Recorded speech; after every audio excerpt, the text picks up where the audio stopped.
Hello friends, conceiving of the pregnancy part 6 class 3। इसमें मैं आज आप लोगों को ये बताऊंगी कि हमें योग कब करनी चाहिए, कैसे करनी चाहिए, किस सिचुएशन में करनी चाहिए, हमारे बॉडी की क्या क्या रिक्वायरमेंट होती है, उस रिक्वायरमेंट को कैसे समझें, कैसे करें, कब ना करें। मैं आज सब कुछ मैं आपको कम्प्लीटली बता देती हूँ, क्या खाएं क्या छोड़ें। आज इस वीडियो में मैं ये सब चीज़ बता दूंगी जो आपके गर्भ धारण करने वाले सारे प्रॉब्लम को सॉल्व कर देंगी। और आज जो मैं ये योग से रिलेटेड कुछ बताऊंगी, ये सिर्फ गर्भ धारण करने वाले लोग ही नहीं है, एवरीथिंग, एवरी चीज, हर एक चीज से रिलेटेड जितने भी लोग योग करते हैं उन सब के लिए है। तो मैं आपको पहले बता दूं योग कब करते हैं। योग तो आप सुबह 4 बजे से भी लोग करना ज़्यादा पसंद करते हैं, लेकिन मैं आपको बता दूं सच्चाई, योग को सूर्य जब उगना शुरू करते हैं ना तो उस टाइम कीजिए, क्योंकि जो विटामिन डी हमारे शरीर को टच करती है, विटामिन डी इट मीन्स सूर्य की रोशनी, ऊर्जा हमें जब साथ में मिलती है ना तो हमारे शरीर को और ज़्यादा स्ट्रांग बना देती है। इसलिए हमें सूर्य के उगने के दौरान ही योग करना चाहिए। हमारा शरीर बहुत ज़्यादा ऊर्जा से भरी पड़ी होती है उस टाइम, और उस दौरान जब हमें सूर्य की रोशनी हमारे शरीर पे मिलती है ना तो हमारे शरीर की जितने भी तकलीफ़ें होते हैं वो आधी तकलीफ़ें तो सूर्य की रोशनी में एक्सरसाइज करने से, योग करने से ही ठीक हो जाते हैं। तो उस दौरान कीजिए। अब वो उस टाइम कोई ना कर पाए जिसकी बहुत मजबूरी है तो कब करें। कोई भी व्यक्ति कोई भी आकर मुझसे बोल दे तो मैं बहुत सारे बुक को खोल के रख दूंगी। योग को कभी भी किया जा सकता है, लेकिन उसके भी कुछ डिजायरनेस हैं, उसके भी कुछ रिक्वायरमेंट्स हैं, उसको फॉलो करने होते हैं। और वो क्या है, जब हम योग करते हैं तो हमारे पेट एकदम खाली होना चाहिए। जैसे कि हम योग 3-4 घंटा, दिन के 4 पहर होते हैं, चारों पहर में कर सकते हैं, है ना। तो सुबह के 6 से 9, 9 से 12, 12 से 3, 3 से 6, ये होते हैं 4 पहर। किसी भी टाइम कर सकते हैं, लेकिन पेट खाली होना चाहिए। कम से कम खाना खाने के 2 से 3 घंटे के बाद ही योग करना चाहिए, क्योंकि उस दौरान हमारा पेट एकदम खाली हो जाता है। जब पेट खाली हो जाए तब योग कीजिए, जब आपको टाइम मिल जाए तब योग कीजिए। योग का कोई टाइम नहीं है। दिन भर सूर्य की रोशनी होती है, दिन भर योग किए जा सकते हैं, बट रात को योग मत कीजिए, आपके शरीर को उल्टा नुकसान पहुंचाएंगे। सूर्य की रोशनी नहीं होती है ना, इसलिए पेन भी हो सकते हैं। सूर्य आपके शरीर को ताकत नहीं देंगे। तो दिन भर में जितना, जब चाहे, जिस टाइम चाहे आप योग कीजिए, लेकिन योग करने से पहले आपके पेट खाली होने चाहिए। आपके शरीर में थकान नहीं होनी चाहिए। आप काम से बहुत थक गए हैं फिर आए हैं योग करने तो क्या फ़ायदा। नहीं, रिलैक्स होना चाहिए, बॉडी रिलैक्स होना चाहिए, आपका पेट खाली होना चाहिए, तभी योग कीजिए। माइंड शांत होना चाहिए, आपका बॉडी पूरी तरह से स्थिर होना चाहिए, तब योग कीजिए। दिन भर में किसी भी टाइम अपना सेलेक्ट कर लो, कभी भी करो, लेकिन ये 3-4 चीज़ जरूर होना चाहिए आपके शरीर के साथ, तभी योग करें। फिर आप हमसे आके बात करें कि आपको फ़ायदा हुआ या नहीं हुआ। इसका मैं चैलेंज लेती हूँ, गारंटी लेती हूँ कि आपको 100% फ़ायदा होंगे। आप करके देखिए, मेरी बात मान के देखिए। ये आज से नहीं है मेरे पास ये नॉलेज, ना जाने कितने वर्षों पहले मैंने ये ज्ञान प्राप्त कर लिए थे कि योग को किस किस टाइम किए जा सकते हैं।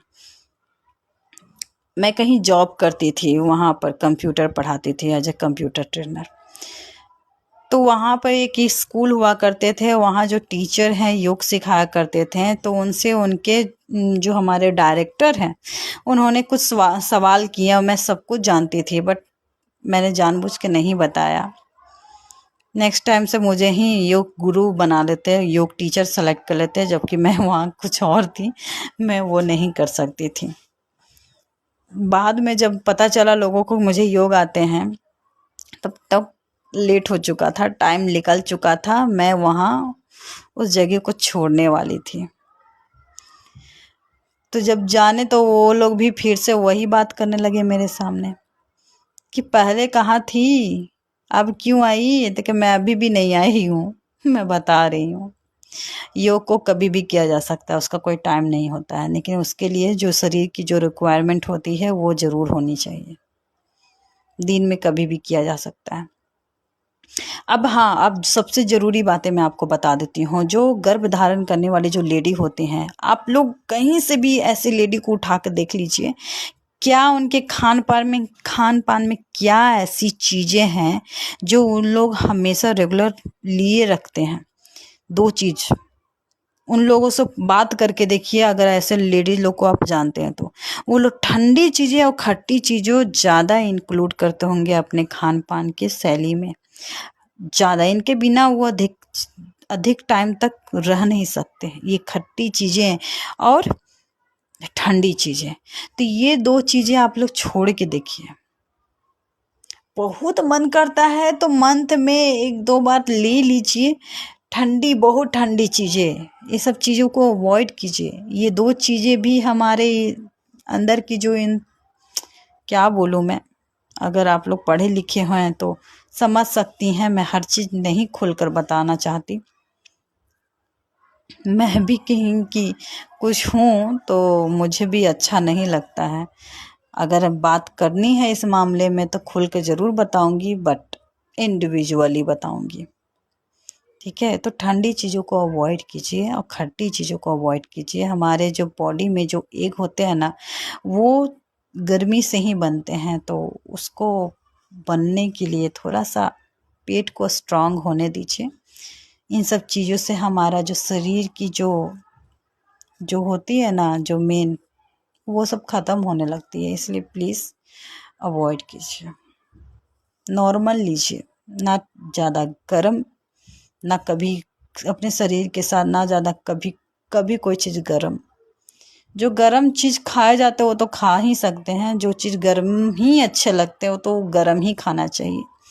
बस बहुत ज़्यादा ना गर्म, बहुत ज़्यादा ना ठंडा, खट्टा, बासी, ये सब चीज़ से थोड़ा दूरी बनाइए, तभी जाके आपको इसके लाभ होंगे। आप हमसे पूछिए ना, बचपन से फ्रिज के पानी, कोल्ड ड्रिंक्स मैंने कितने त्याग किए हैं। मेरे मेरे बचपन से ही कुछ ठंडा से ही कुछ प्रॉब्लम हुए थे मेरे बॉडी में, उसकी वजह से मैंने इतने बरसों तक ठंडी चीज़ों को त्याग, और खट्टी चीज़ तो मैंने जानबूझ के त्याग किए थे, उससे कोई मेरा लेना देना नहीं था, बस अपनी मन से ही त्याग किए थे। तो ये सब चीज़ भी मैं अपने बॉडी के ऊपर एक्सपीरियंस करके रखी हुई हूँ कि हाँ, ये चीज़ भी मैंने एकदम कब से ना जाने कितने ज़माने से छोड़ रखा है। इस वजह से भी मेरे शरीर में इस तरह का कोई प्रॉब्लम नहीं है। अब प्रॉब्लम आते भी हैं तो मैं उसको झट से फिर उसको वही सब चीज़ अप्लाई करके फिर तुरंत ख़त्म कर लेती हूँ।